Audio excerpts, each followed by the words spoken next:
You were taught in school that slavery was about forced labor, picking cotton, building railroads, working fields from sunrise to sunset, and that is true, but it is not the whole truth.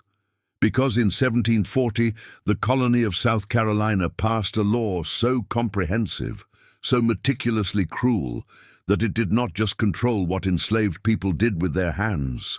It controlled what they wore on their bodies, what they grew in the ground, what words they spoke, what instruments they played, how far they walked, whether they could learn to read a single letter of the alphabet, and if they broke any of these rules, any one of them, the punishments written into that law included cutting off their ears, slicing the tendons in their legs, branding their faces with hot iron, and death. This was not a suggestion. It was not a local custom. It was the law, written down, voted on, signed, enforced for over 125 years. And the most disturbing part? You were never taught this law existed.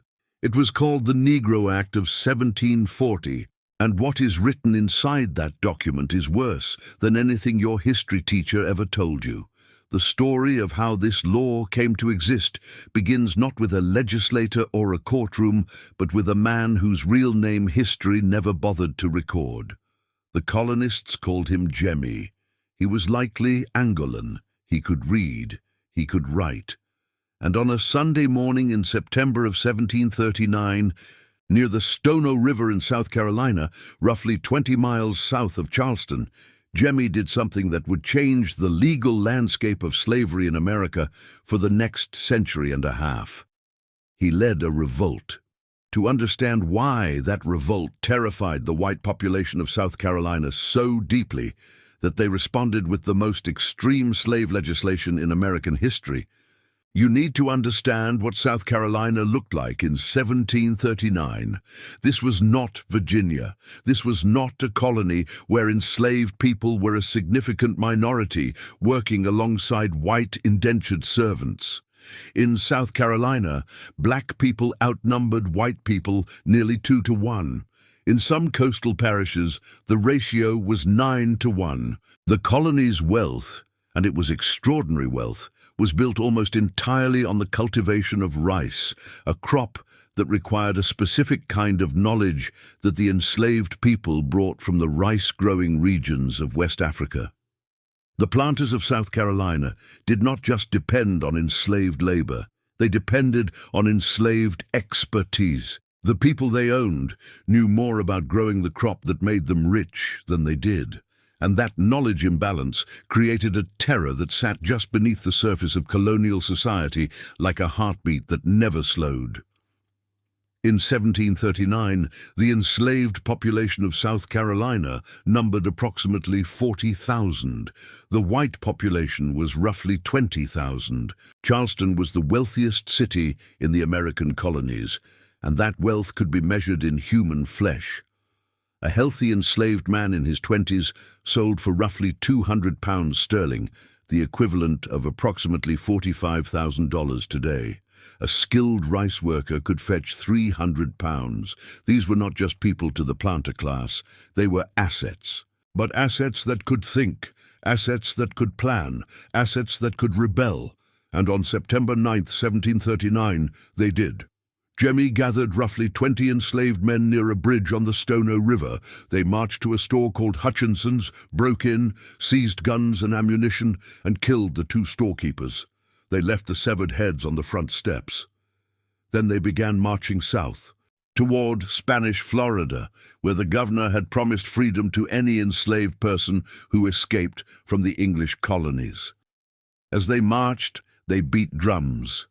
They called out to enslaved people on the plantations they passed, and their numbers grew. By midday, the group had swollen to somewhere between 60 and 100 people.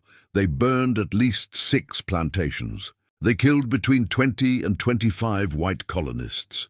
For several hours, on a hot September day in the South Carolina Low Country, the entire power structure of the colony was turned inside out.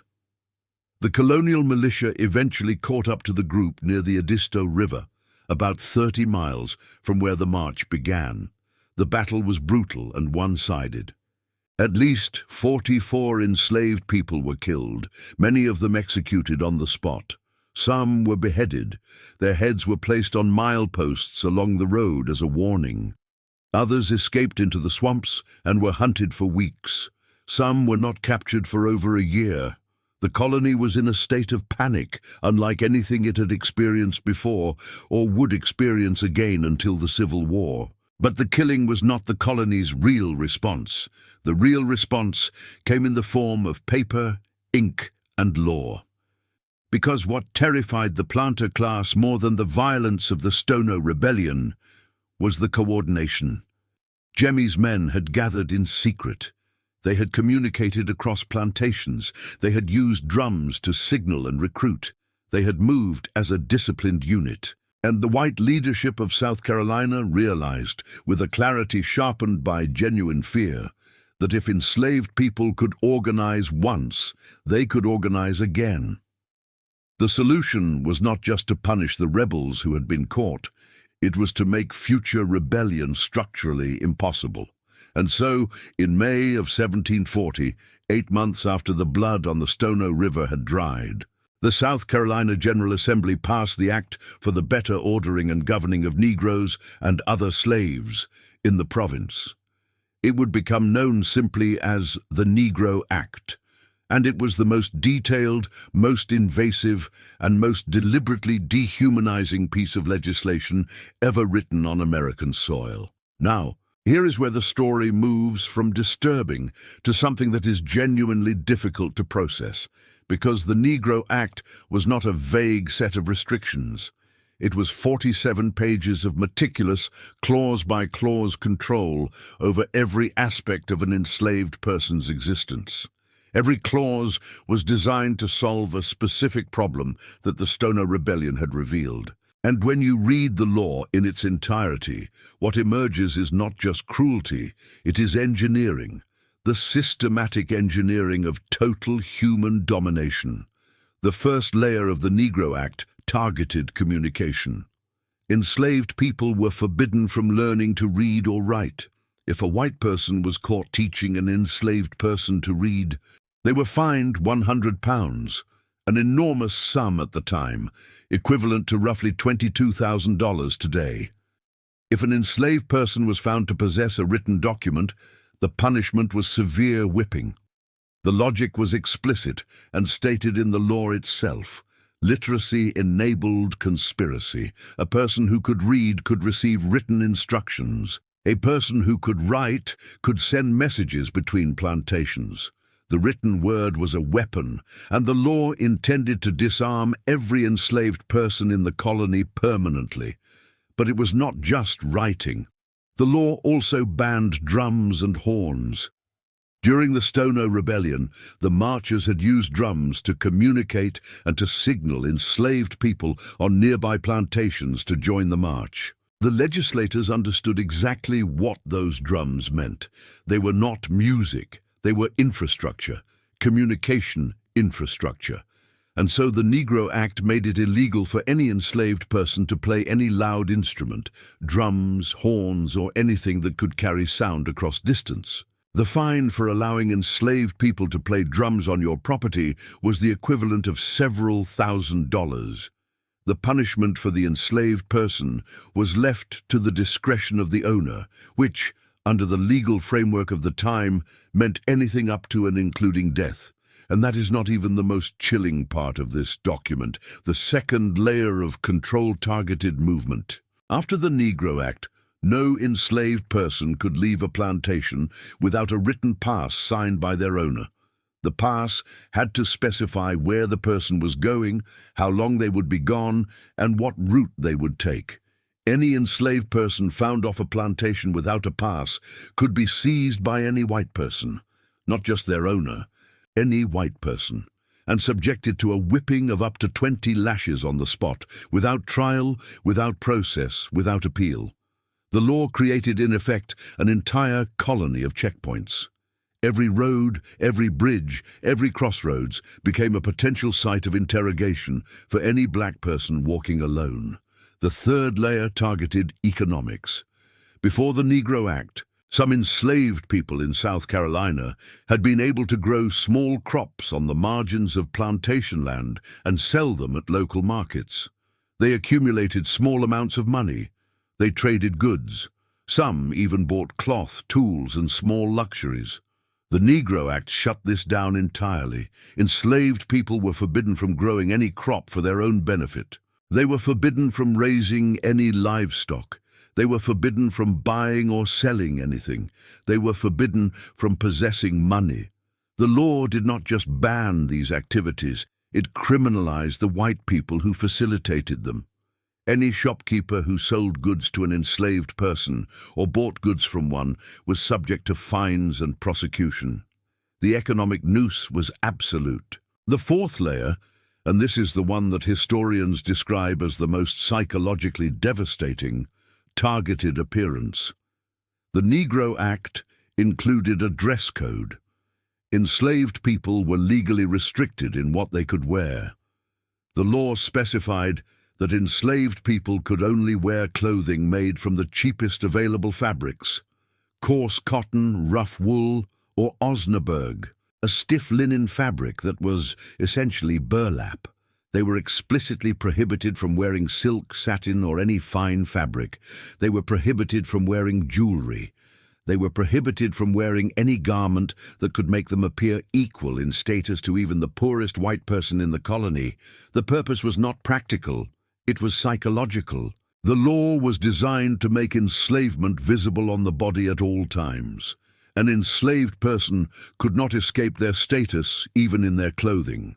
Degradation was not just practiced, it was mandated by statute. Now this is the detail that historians kept quiet about for decades. The fifth layer targeted the body itself. The Negro Act codified punishments with a precision that reads like an instruction manual for torture. For a first offense of leaving a plantation without a pass, 20 lashes. For a second offense, branding on the cheek with a hot iron. For a third offense, the severing of one ear. For a fourth offense, castration for men and additional mutilation for women, at the discretion of a justice of the peace. For the offense of striking a white person, even in self-defense, death. For the offense of attempted escape from the colony, death. For the offense of assembling in a group of more than 7, without a white person present, up to 20 lashes per person. For the offense of being found on a road after 9 in the evening without a pass, 20 lashes and seizure. These were not theoretical. Court records from Charleston, Georgetown, and Beaufort from the 1740s through the 1850s contain hundreds of documented cases of these exact punishments being carried out.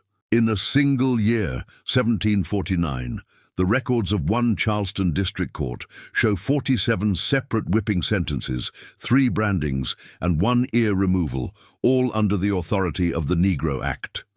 According to plantation records from rice plantations along the Cooper River, overseers kept tallies of punishments administered each month. One ledger from a plantation called the Oaks, dated 1761, lists 11 whippings in a single week, including one administered to a woman named Delia for the crime of humming a song after the 9 o'clock curfew. Humming. After dark. That was enough. That was all it took under the Negro Act of 1740. But to reduce this law to a list of punishments is to miss its deepest horror. Because the Negro Act was not fundamentally about punishment. It was about architecture. It was the blueprint for a total surveillance society, built 200 years before anyone used that phrase. The law created a system in which every white person in South Carolina, not just slave owners, every white person, was legally obligated to police every black person they encountered. If a white person saw an enslaved person off a plantation without a pass and did not stop them, the white person could be fined. The law did not just create rules for the enslaved. It conscripted the entire white population into enforcement. It made surveillance not just a practice, but a civic duty. And it worked. For over 125 years, it worked.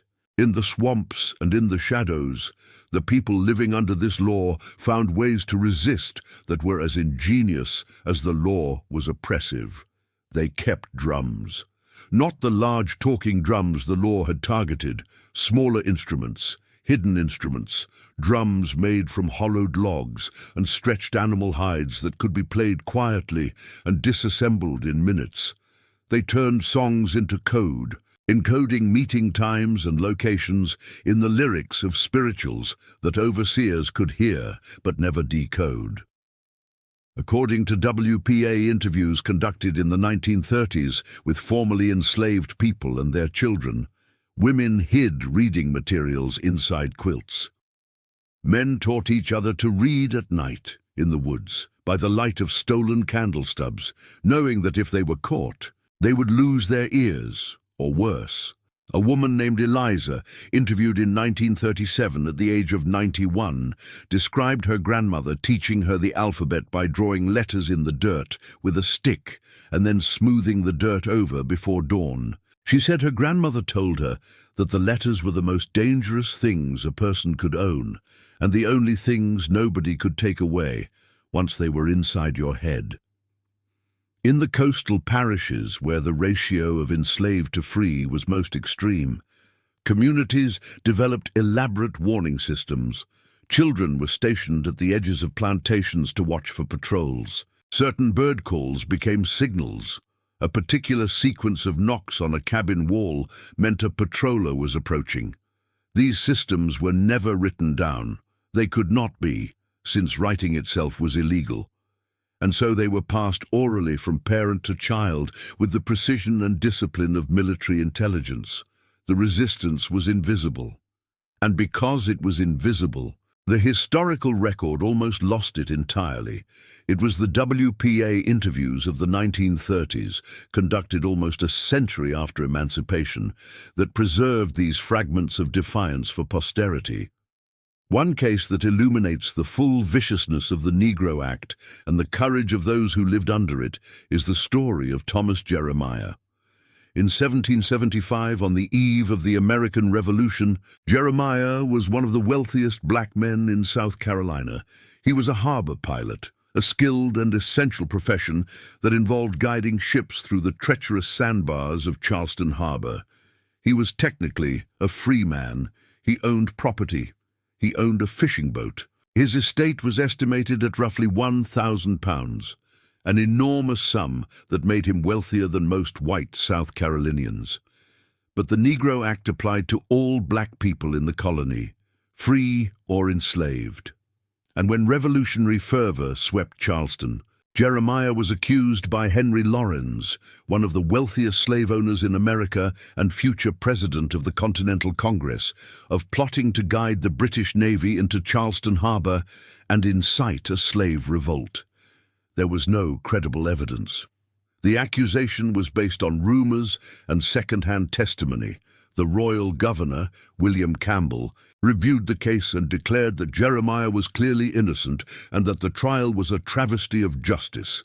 He attempted to pardon Jeremiah, but Laurens and the Revolutionary Committee overruled the governor. Thomas Jeremiah was hanged and then burned at the stake on August 18, 1775, a free man, murdered under the legal apparatus of the Negro Act by the very men who were about to declare that all men were created equal. If you think the Negro Act died when the last shot of the Civil War was fired, consider this. In 1865, the 13th Amendment abolished slavery. In 1866, less than 1 year later, the South Carolina legislature passed a new set of laws called the Black Codes. These laws restricted the movement of formerly enslaved people. They required black workers to sign annual labor contracts or face arrest for vagrancy. They prohibited black people from certain occupations. They imposed curfews. They restricted assembly. They created a system of apprenticeship that allowed white landowners to take custody of black children whose parents were deemed unable to support them. The language of the Black Codes of 1866 is, in places, nearly identical to the language of the Negro Act of 1740. The pass system became the vagrancy system. The curfew stayed. The assembly restrictions stayed. The economic controls were repurposed as labor contract requirements. The dress code clause disappeared, but the surveillance infrastructure, the legal conscription of white citizens to police black movement, remained functionally intact. And it did not stop there. When the black codes were struck down during Reconstruction, the same principles resurfaced in the Jim Crow laws of the 1880s and 1890s. Segregation, restrictions on movement, economic exclusion, curfews in certain jurisdictions, the prohibition on assembly without permission, poll taxes, and literacy tests requiring the ability to read, imposed by the descendants of the people who had made it illegal for black people to learn to read in the first place. The irony was not accidental. It was structural. The Negro Act of 1740 was not one law. It was a template, a machine for the control of black life that was rebuilt and rebranded in every generation, using the same components, the same logic, and often the same words, for more than 200 years. In 2000, a researcher at the South Carolina Department of Archives and History was cataloging colonial-era legislation when she found a handwritten copy of the original Negro Act of 1740, all 47 pages. She described the experience of reading it as physically nauseating, not because of the punishments, though those were horrifying enough, but because of the orderliness, the bureaucratic calm. The tone was not angry, it was not panicked, it read like an instruction manual, a how-to guide for the total subjugation of human beings, written in the measured, reasonable prose of men who believed they were solving an engineering problem. And in a way, they were. They were engineering a society in which one group of people could own another group of people and never have to worry about those people fighting back. The Negro Act was their answer, and it worked for 125 years. When you walk through Charleston today, you walk on streets that were once patrolled under the authority of that law. The pastel houses of Rainbow Row were built with wealth generated by enslaved people who could not own a penny under that law. The churches where tourists take photographs were attended by men who voted for that law. And the descendants of the people who lived under that law, who were whipped for humming after dark, who were branded for walking on the wrong road, who were executed for learning to read, those descendants are still here, still in South Carolina, still living with the consequences of a legal architecture that was designed in 1740 and was never fully demolished. You were told in school that slavery ended in 1865. The truth is, the Negro Act of 1740 was never truly repealed. It was not overturned by a court. It was not voted out by a legislature. It was rendered unenforceable by the 13th Amendment. But its DNA, its logic, its architecture, its assumption that black movement, black speech, black literacy, black assembly, and black economic independence are threats that must be controlled by law, that architecture was not dismantled, it was renamed. And if that does not change the way you understand the last 300 years of American history, then you have not been paying attention.